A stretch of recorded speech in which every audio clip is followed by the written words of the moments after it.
Right, as we continue to assess the impact of the damage in KwaZulu-Natal, unions and experts in the agricultural sector predict a major blow as crop and livestock farms will suffer major losses in production and income.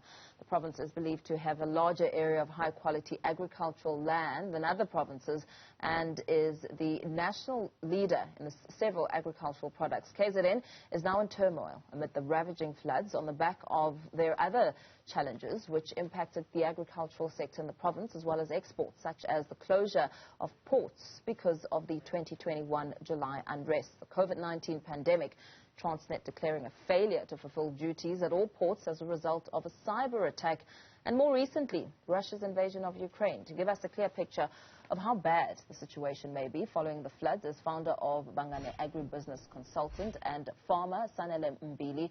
Very good morning to you. Thank you so much for joining us. I know that you have been going around various farms trying to gauge the impact of these devastating floods. What have you found? Good morning, and thank you for having us. Sure, it's not looking good for the farmers, in particular your small-scale farmers. I visited one of our farmers somewhere in the Midlands, and they have, chicken buildings or poultry buildings there, and they are completely destroyed. You cannot even recognize that it was a chicken farm in the place. So it's really not looking good for our small-scale farmers. Let's now begin to assess the impact. I mean, as I started the introduction of our conversation, a number of contributing factors have already exacerbated the situation when it comes to farming and the climate for farming. How does this now make it even worse? Look, listen, man, I think a couple of weeks ago, we have been having meetings with the farmers because the biggest challenge they're having right now is the rising of the input cost. The fertilizers are striking very high in terms of the prices because of the Russian-Ukraine, war. Because most of the fertilizers we import from there. So it's a major factor for us, the farmers, in particular the small-scale farmers. The high input cost, and now this flooding. It's really not looking good for our farmers. Recovery missions are expected to last for months on end. What does that now mean for the agricultural space in terms of jobs, in terms of produce and exporting? Listen, I think now it was a season where we're supposed to be planting our winter crops, so we'll put this one on hold for looking at about 4 weeks, because the land is wet. We cannot be able to do that right now. Meaning that in a couple of months, there will be a shortage of those crops, or of those food on the shelves, so it will definitely affect both the farmer and the consumer as well. And also we're about to start with the harvesting. I know the citrus, I know everyone is talking about that major deal that South Africa got in China, to export our citrus. But now, we cannot continue with the harvesting because, of the situation that is happening on the field right now. So it's really not looking good at the moment. As we have various conversations with experts in the climate change space, they're speaking of extreme weather set to be a part of life now and normality in the province. What does this now speak to when it comes to some contingency measures that maybe need to be put in place to ensure that should this occur again, there are some form of measures in place? What does that look like, the conversation in the agri-space? Right. So in the agricultural space, we normally talk of good agricultural practices, where it's most totally about, conserving your soils, conserving your natural resources, and not using dangerous chemicals, on your farm, because those destroy the environment. So I think it should be the issue of government and the legislation to try and enforce that most of the farms, they comply to those acts or to those legislation, in order to try, and make sure that we don't destroy the environment as we used to before.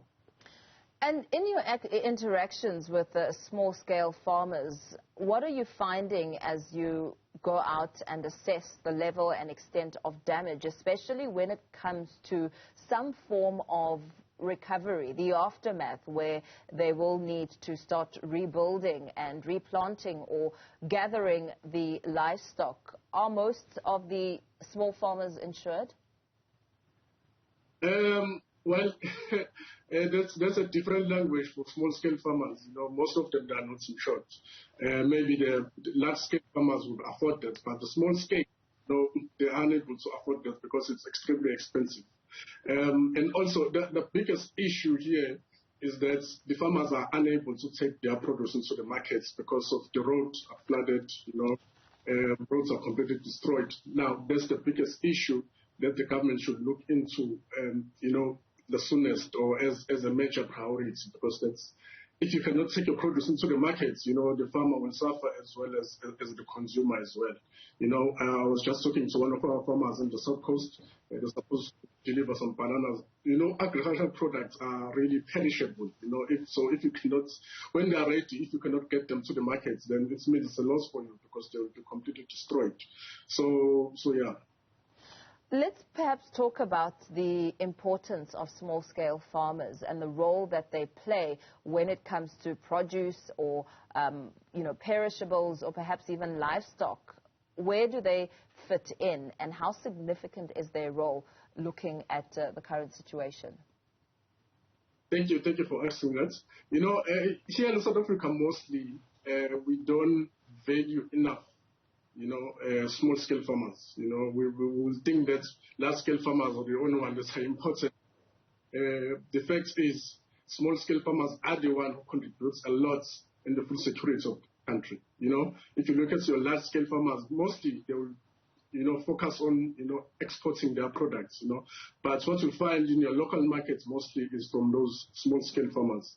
And I think government should put more attention on the small-scale farmers. I remember last year, during the looting, some of the small-scale farmers were unable to qualify for the funds that were available for them to assist them, because of, some requirements that were needed, They only cater for the large-scale farmers, I think it's high time government and anyone involved in the food security space to say, let us contribute and try and assist the small-scale farmers and the black farmers and the land reform farmers, in order to try and grow. Because everyone is involved in the food security sector. This morning you had breakfast, so this comes from agriculture, it's come from the small scale and the large scale as well. So I think South Africans need to take agriculture in general very seriously, like in other countries. In other countries, they really take agriculture very seriously.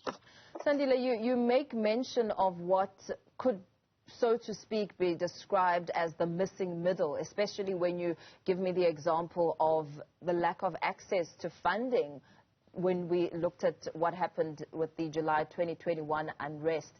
How are you going to ensure that government does see you, government does assist you with aid? What are you doing about it? Listen, I think this has been the biggest issue ever since we started, working in the agricultural space, because they don't pay enough attention to the smallholder farmers, It's only the issue of well-established farms, because if you look at the small-scale farmer cannot afford to have an accountant who will keep records, who will ensure that all the paperwork is up to date on the farm, So if you're going to have requirements which will require all those things to be on point, and also not giving enough time frame for the farmers to be able to apply, for those funds, then, it's going to be really difficult for our small-scale farmers. And what do you believe to now be the ripple effect as you take a look at the small-scale farmer, them not being able to farm, and looking at the status of them not being able to pay assistance and perhaps take care of their families? I mean, how significant is that? Sure, it's a major blow for them. I was just making an example with that farmer we have somewhere in the Midlands where the whole farm is totally completed. It's like, it's like there was nothing there, so how do we begin? How do you start to say, okay, let me start rebuilding, because as a small-scale farmer, if you have a market, you need to make sure that you deliver, and then so that you can have a revenue every month, every week, so that you can be able to pay your employees. So it means that this business is shut down. They employ about 85 employees, so it means that will affect all those families as well. So it's not looking good for the small-scale farmers and also the large-scale farmers as well. Very concerning indeed. Thank you so much for your time. Founder of Bhangane Agribusiness, consultant and farmer Sanele Mbili, speaking to us about the impact on the agri sector, especially looking at small-scale farmers, the KZN floods, and what they mean when it comes to providing crops and perhaps livelihood and sustainability. Now, provinces across the country are doing what they can to assist KwaZulu-Natal. The Limpopo Department